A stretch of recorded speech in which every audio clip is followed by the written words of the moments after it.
उधर कर्नाटक की कांग्रेस जेडीएस गठबंधन सरकार में जोड़ तोड़ की सियासत तेज हो गई है।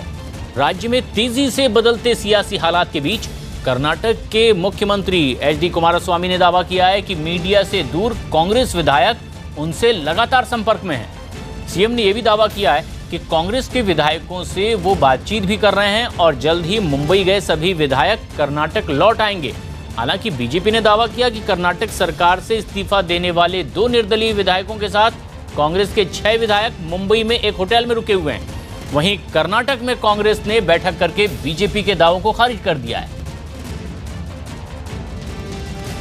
कर्नाटक की जेडीएस कांग्रेस सरकार को लेकर सियासी घमासान लगातार बढ़ता जा रहा है और बीजेपी ये कोशिश कर रही है कि जो उसके विधायक हैं कांग्रेस के उनके संपर्क में उन्हें तोड़ा जाए और कांग्रेस की सरकार को गिराया जाए। लेकिन कांग्रेस की तरफ से ये कोशिश है कि जो विधायक उनके संपर्क में हैं उनसे बात की जाए और सरकार को बचाया जाए। लेकिन फिलहाल मैं इस वक्त मुंबई के रेनेसांस होटल के ठीक सामने हूँ, जहाँ पर इस वक्त कांग्रेस के 6 विधायक और 2 निर्दलीय जो विधायक हैं जिन्होंने कल अपना समर्थन वापस ले लिया था, एच नागेश और आर शंकर, वो इस वक्त होटल में मौजूद हैं। और साथ ही साथ संभावना ये जताई जा रही है कि 3 और विधायक इन्हें थोड़ी देर में मुंबई पहुंचने के बाद ज्वाइन कर सकते हैं और फिर वो संख्या 11 तक पहुंच जाएगी। हालांकि ये माना जा रहा है कि बीजेपी जो दावा कर रही है उसके मुताबिक 14 से 16 विधायक बीजेपी के संपर्क में हैं और सरकार गिराने के लिए बीजेपी को इतने ही विधायकों की ज़रूरत है। लेकिन फिलहाल सियासी घमासान लगातार जारी है।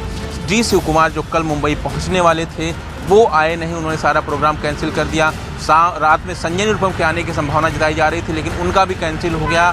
कांग्रेस के लोग हमेशा यहाँ पे होटलों में अलग अलग जगहों पर नज़र रख रहे हैं कि आखिर जो विधायक बीजेपी के संपर्क में है वो कहाँ जाते हैं, उनकी एक्टिविटी क्या है। लेकिन फिलहाल बीजेपी के लोग होटल में नहीं दिखाई दे रहे हैं। जो उनका कन्वर्सेशन हो रहा है वो फ़ोन और अन्य चीज़ों के जरिए हो रहा है।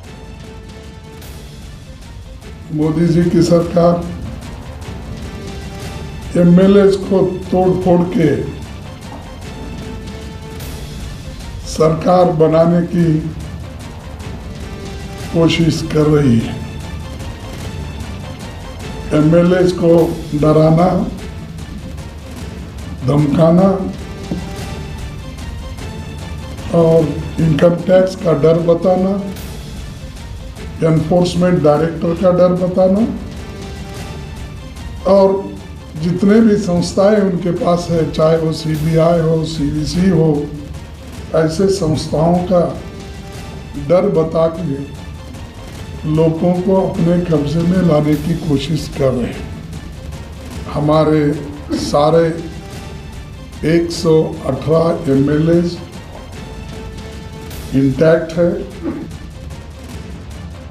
यदि उनके एमएलएस में मंत्रिमंडल के गठन को लेकर सरकार की चाल चरित्र पर उनको कोई नाखुशी है, ये कांग्रेस का अंदरूनी मामला है। अपने घर को नहीं संभाल सकी कांग्रेस और उसके लिए हमें क्यों दोष दे रहे हैं। हमारे विधायकों को खरीदने की इस प्रकार की खुलेआम इस प्रकार के बयान दे रहे हैं, ये कांग्रेस की कल्चर को दिखाती है। ये कांग्रेस कितना सत्ता लुलुप्त बन गया है। राजनीति का और राजनीतिक जो संस्कृति थी उसको पतन की इंतहा तक पहुंचा दिया बीजेपी के लोगों ने। सरकार ही सब कुछ है, एक सिद्धांत ये बन गया है। और एमएलए एमपी भी इस तरह हो गए हैं कि कुछ मिलेगा ना देश, ना दुनिया, ना शर्म, ना नैतिकता, ना कोई चीज। ऐसी हालत में आज देश पहुंच गया है।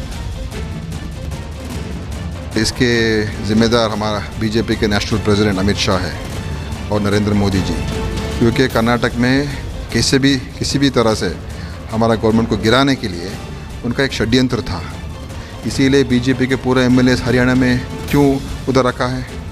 बीजेपी के मिनिस्टर महाराष्ट्र में बोलता है कि 2-3 दिन में हमारा सरकार बन जाएगा। येडियुरप्पा बोलते हैं संक्रांति फेस्टिवल के बाद हमारा गवर्नमेंट बन जाएगा। कैसे बन जाता है? वो एक ही रूट है, हॉर्स ट्रेडिंग कराने का, हमारा एमएलए को खरीदने का कोशिश करने का, डिफेक्शन करने का। वो सब अभी सबके सामने कर रहे हैं बीजेपी लोग। अतिथि देवो भव, हम मानव करते हैं उनकी। After 2008, where 14 such legislators were poached by BJP, then now again they have started this process in Karnataka. It is nothing but killing of democracy.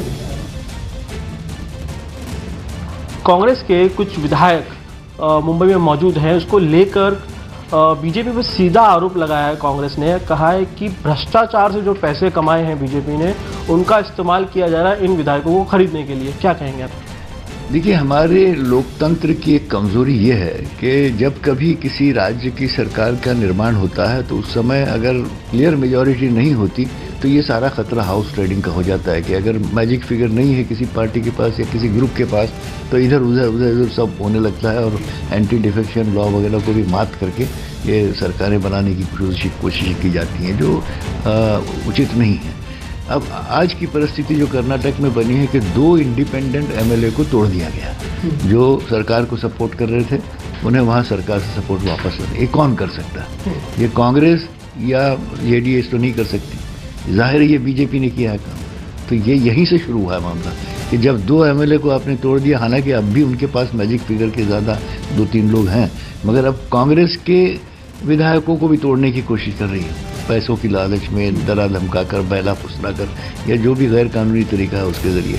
तो इसलिए कांग्रेस को लगा कि भाई हमें अपने विधायकों को महफूज जगह पर रखना चाहिए। मगर ये बहुत शर्म की बात है कि हमारे विधायक बिकाऊ हैं या हमारे सांसद बिकाऊ हैं।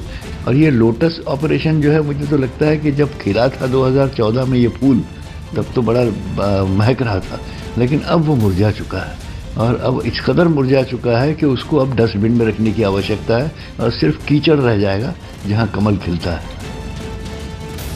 अमित पांडे हमारे सहयोगी ज्यादा जानकारी के साथ हमसे सीधे जुड़ रहे हैं। अमित, बीजेपी के एक मंत्री महाराष्ट्र के राम शिंदे कह रहे थे कि बस 2-3 दिन में बीजेपी की सरकार कर्नाटक में बनने वाली है। आखिर किस तरह की सियासी कवायद चल रही है और हकीकत क्या है?